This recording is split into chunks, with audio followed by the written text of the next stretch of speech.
Students, welcome to our channel Eshwar account. ఈరోజు మనం తెలుసుకోబోయే టాపిక్ రేషియో అనాలిసిస్.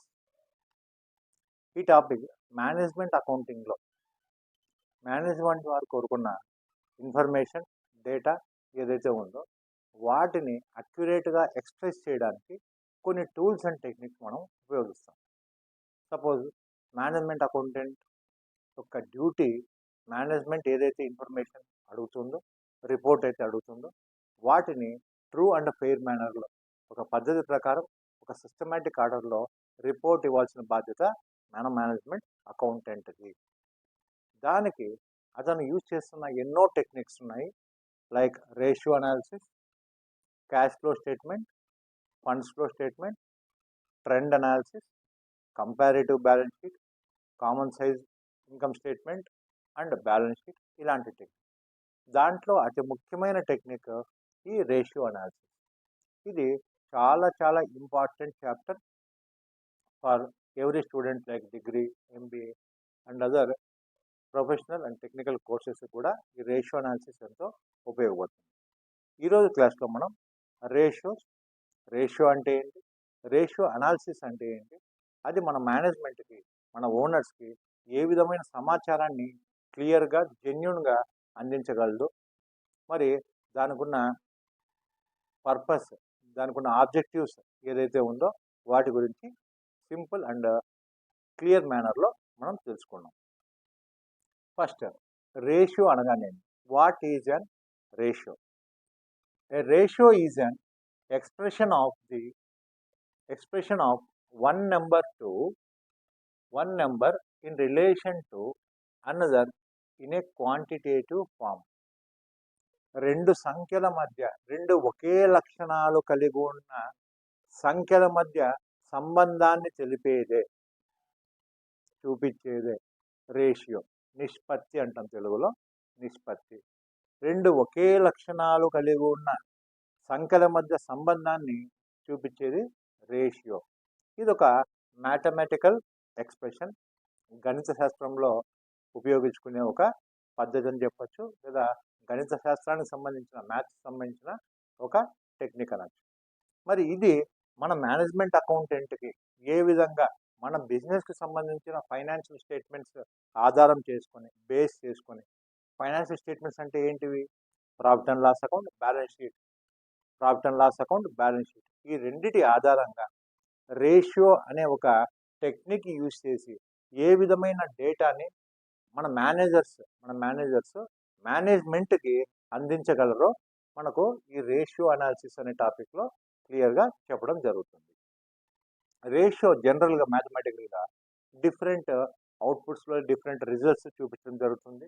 జనరల్గా మనం చూస్తూనే ఉంటాం. ఫర్ ఎగ్జాంపుల్, A:B, దీన్ని ప్యూర్ ఎక్స్ప్రెషన్ అంటాం, లేదా ప్యూర్ రేషియో. ఈ విధంగా చూపించడం జరుగుతుంది. మన అకౌంటింగ్లో, మన రేషియో అనాలిసిస్ ఇచ్చే రిజల్టింగ్లో ప్యూర్ రేషియోస్ ఉంటాయి. దీన్ని పర్సంటేజ్లో కూడా చూపించడం జరుగుతుంది. నెక్స్ట్ టైమ్స్లో కూడా చెప్పడం జరుగుతుంది.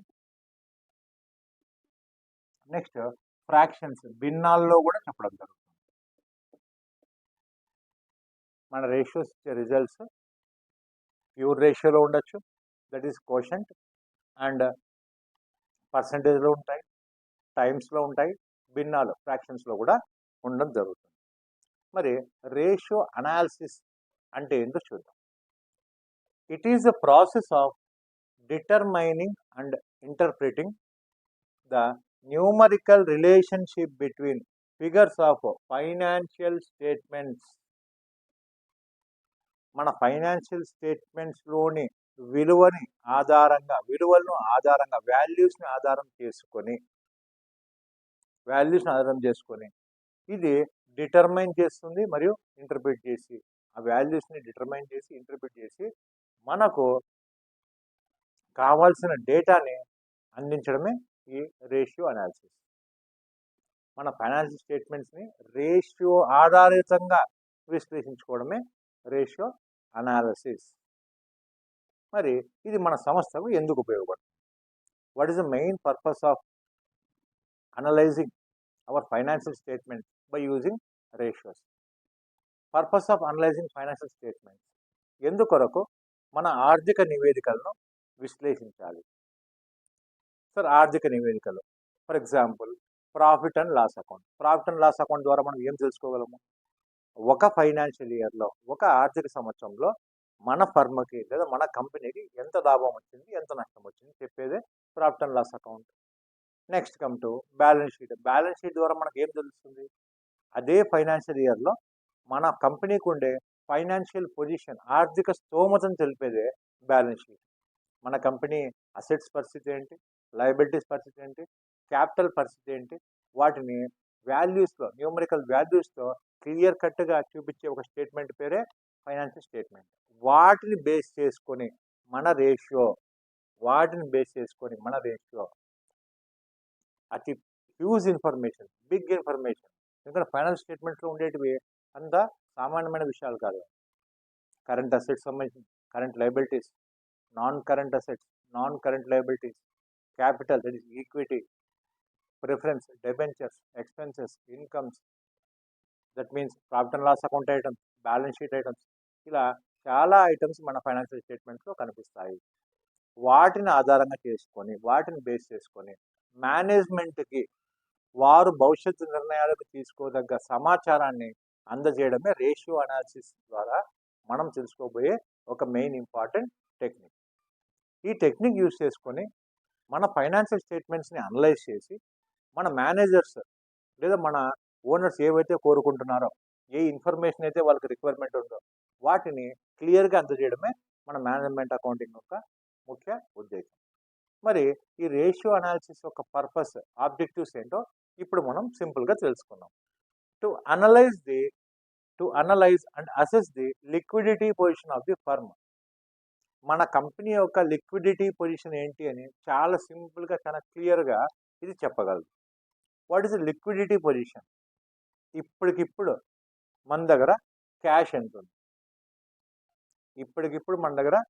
ఎంత ఉంది, మన లిక్విడిటీ పొజిషన్ ఏంటి, వెంటనే మనకు డబ్బు అవసరం అయితే మన పొజిషన్ ఏంటి, మనము అర్జెంటుగా కట్టవలసిన పేమెంట్స్ కానివ్వండి, పే చేయవలసిన లోన్స్ కానివ్వండి, మరి వాటి యొక్క విశేషాలు ఏంటి, అది తెలుసుకోవడానికి కూడా ఈ రేషియోస్ ఎంతో హెల్ప్ అవుతుంది. Next, to analyse the solvency and leverage of the firm. Solvency అనగా కట్టగలిగే స్తోమతనే సాల్వెన్సీ అంటాం. The capacity of to clear the obligations is nothing but solvency.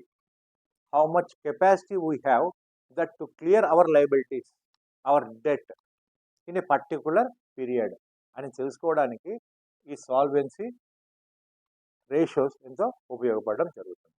మరి లివరేజ్ అనగా క్యాపిటల్కి, లోన్కి సంబంధించిన నిష్పత్తిని చెప్పేదాన్ని లెవరేజ్ అంటాం.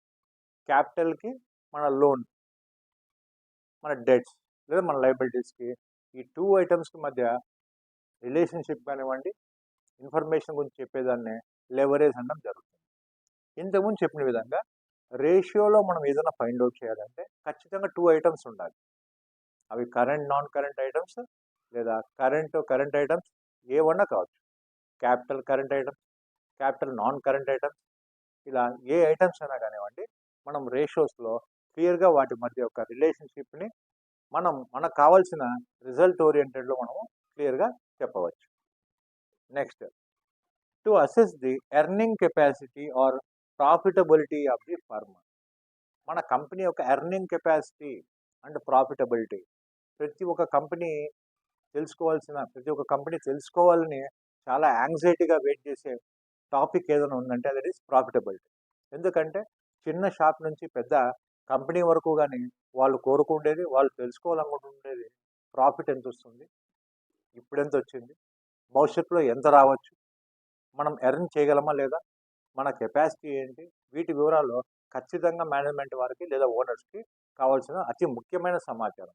మరి వాటి గురించి కూడా మన రేషియో అనాలిసిస్ క్లియర్గా అనలైజ్ చేసి చెప్పడం జరుగుతుంది. దాంతోపాటు మన ప్రాఫిటబిలిటీ, మన సామర్థ్యాన్ని, లాభం తెచ్చుకోగలము, ఎంతవరకు మనం ప్రాఫిట్ తెచ్చుకోగలము, వాటి యొక్క ఎస్టిమేషన్స్ని, అజంప్షన్స్ని కూడా మనము ఈ రేషియో అనాలిసిస్ ద్వారా తెలుసుకోవచ్చు. Next, to provide information for decision making and control. మేనేజ్మెంట్కి చాలా ఇంపార్టెంట్ ఫంక్షన్ ఏముందంటే అది decision making, planning and controlling. ఎందుకంటే మన బిజినెస్లో మనము మెషిన్, మనీ, మెటీరియల్ వీటన్నిటి మీద కంట్రోల్ తెచ్చుకోవడం లేదా కంట్రోలబుల్గా మేనేజ్ చేయడం చాలా కష్టమైన పని. మరి వాటి మీద ఎటువంటి వాటి మీద విశ్లేషణ చేసి మేనేజర్స్కి కావాల్సిన సమాచారాన్ని మనకు రేషియో అనాలిసిస్ ఇవ్వడం జరుగుతుంది. ఎందుకంటే ఏ డిపార్ట్మెంట్లో మన కంపెనీస్లో చాలా డిపార్ట్మెంట్స్ ఉంటాయి, like finance, marketing, HR, production, different departments ఉంటాయి. వాటిలో ప్రతి ఒక్క డిపార్ట్మెంట్ ఇండివిజువల్గా ఏ విధంగా పర్ఫామ్ చేస్తుంది, ఎంతవరకు ప్రోగ్రెస్ సంపాదించింది, వాళ్ళు ఎట్లా పనిచేస్తున్నారు, ఎక్కడైనా మిస్టేక్ చేస్తున్నారు లేదా, ఎక్కడైనా తప్పు జరిగిందో లేదా, అది ఏ విధంగా కంట్రోల్ చేయొచ్చు మనం. ఉదాహరణకు కాస్ట్ ఎట్లా కంట్రోల్ చేయాలి. ప్రతి ఒక్క ప్రొడ్యూసర్ యొక్క మెయిన్ ఆబ్జెక్టివ్ ఏంటి? To reduce the cost of production. ఉత్పత్తికి అయ్యే ఖర్చును తగ్గించడమే ప్రతి ఒక్క ప్రొడ్యూసర్ యొక్క main objective or main goal. మరి వాటి విశేషాలు ఏంటి? ఎక్స్పెన్సెస్ ఎక్కడ అవుతున్నాయి, వేస్టేజ్ ఆఫ్ రా మెటీరియల్ ఏమైనా జరుగుతుందా లేదా, వాటిని ఎట్లా కంట్రోల్ చేయాలి. నెక్స్ట్, లేబర్కి సంబంధించిన ఇష్యూస్ ఏమైనా ఉంటే వాటిని ఎట్లా కంట్రోల్ చేయాలి. లేబర్ కాస్టింగ్ పరిస్థితి ఏమి, వాళ్ళకి ఏ విధంగా మనము వేస్ చెల్లిస్తున్నాము. ఇలా చాలా ముఖ్యమైన అంశాలని మేనేజ్మెంట్లో కంట్రోల్ చేయాల్సిన బాధ్యత ఉంటుంది. మరి వాటికి సంబంధించిన ప్రిసైజ్ బ్రీఫ్ ఇన్ఫర్మేషన్ని మన రేషియో అనాలిసిస్ ఒక ఎస్టిమేషన్ ద్వారా అందించగలదు. Next, to provide information of overall efficiency. పూర్తి సామర్థ్యం, మన కంపెనీ యొక్క పూర్తి సామర్థ్యాన్ని, general efficiency and overall efficiency రెండింటిని కూడా చెప్పగలిగిన స్తోమత మన రేషియో అనాలిసిస్కి ఉంది.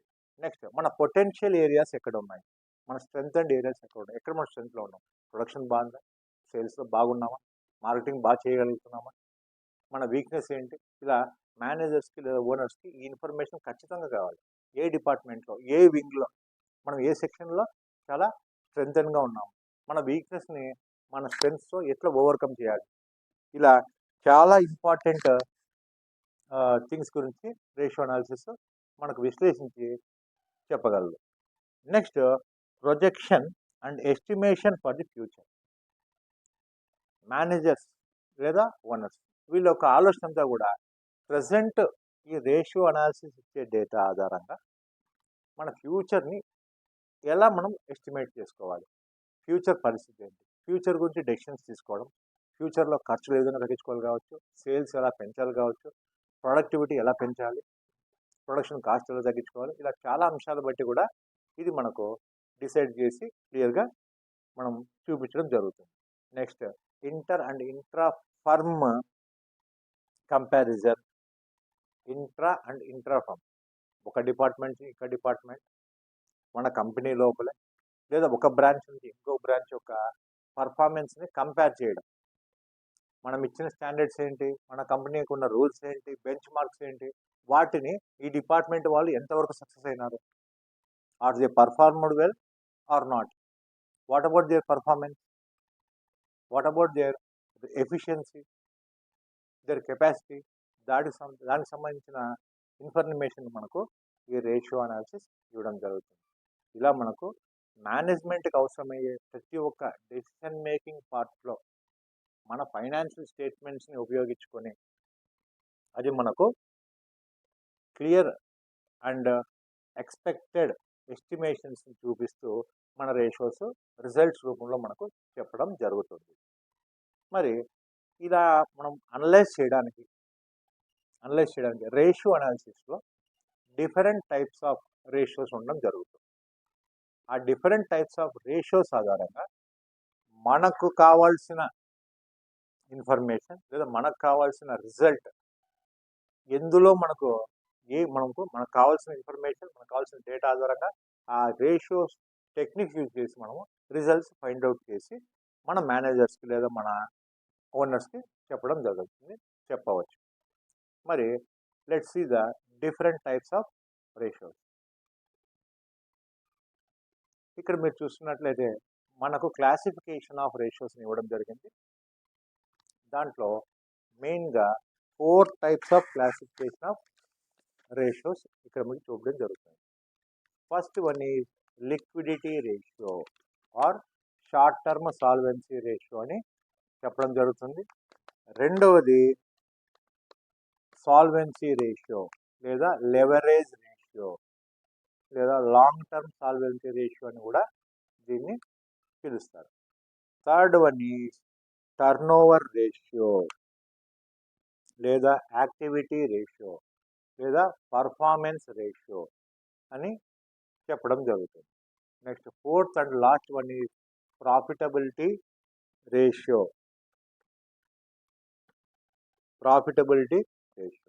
ఇలా మనకి ఇప్పుడు చెప్పబడినటువంటి 4 రేషియోస్లో 4 టైప్స్ ఆఫ్ క్లాసిఫికేషన్లో మన నీడ్ తగ్గట్టుగా మనం తెలుసుకోవాల్సిన సమాచారానికి తగ్గట్టుగా ఈచ్ అండ్ ఎవ్రీ రేషియోకి ఒక ఫార్ములాస్ ఉండడం జరుగుతుంది.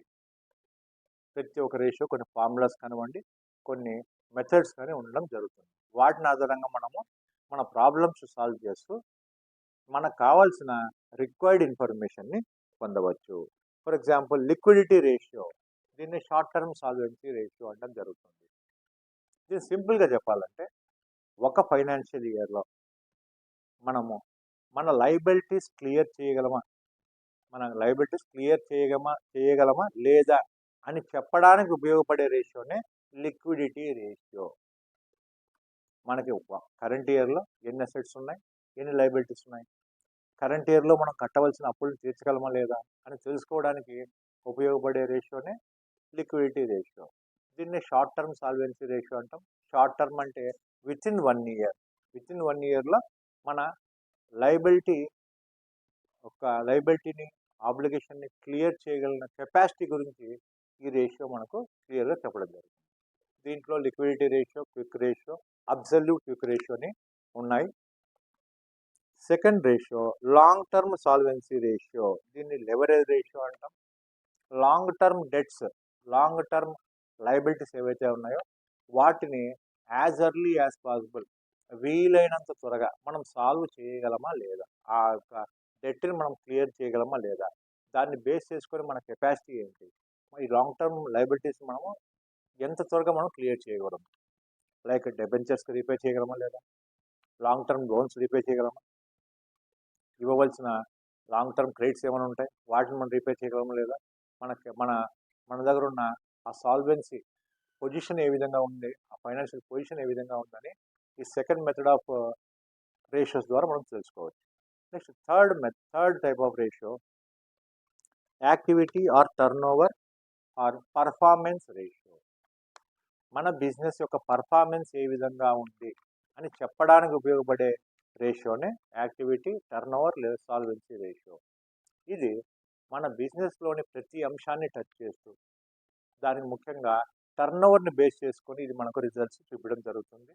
ఇది చాలా ఎక్కువ టైప్స్ ఆఫ్ రేషియోస్ ఉన్న క్లాసిఫికేషన్ అని చెప్పచ్చు. దీంట్లో మనకు మీరు చూస్తూనే ఉన్నారు ఇక్కడ number of types of ratios మనకు ప్రతి ఒక్క ఎలిమెంట్ నుంచి మనకు కావాల్సిన ఇన్ఫర్మేషన్ అది ఇవ్వగలదు.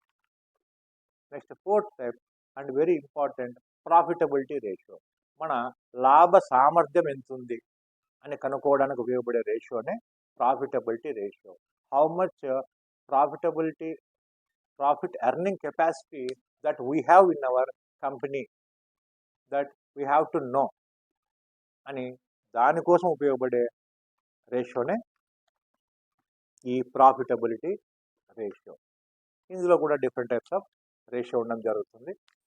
మనం నెక్స్ట్ కమింగ్ వీడియోస్లో ప్రతి ఒక్క రేషియో నుంచి ఒక బెస్ట్ క్వశ్చన్ మనం సెలెక్ట్ చేసుకొని ఆ క్వశ్చన్లో ఆ క్లాసిఫికేషన్ కింద ఉన్న అన్ని టైప్స్ ఆఫ్ రేషియో ఒక ఫార్ములాస్ వీటన్నిటి గురించి సాల్వ్ చేయడం జరుగుతుంది. Each and every classification of రేషియోకి సంబంధించి ఫార్ములా చిన్న పీడిఎఫ్ మెటీరియల్ మన డిస్క్రిప్షన్లో ఉంటుంది. అందులోంచి మీరు ఆ పీడిఎఫ్ని డౌన్లోడ్ చేసుకొని రేషియో ఫార్ములాస్ మనం ముందుగా అంటే మన ప్రాబ్లమ్స్ వెళ్ళేటప్పుడు ముందుగా ఒకసారి చూసుకొని ప్రిపేర్ అయ్యింటే నెక్స్ట్ ప్రాబ్లం చెప్పేటప్పుడు మనకు ఈజీగా ఉంటుంది. Thank you for watching. నచ్చితే వీడియోని లైక్ చేసి సబ్స్క్రైబ్ చేస్తారని ఆశిస్తున్నాను.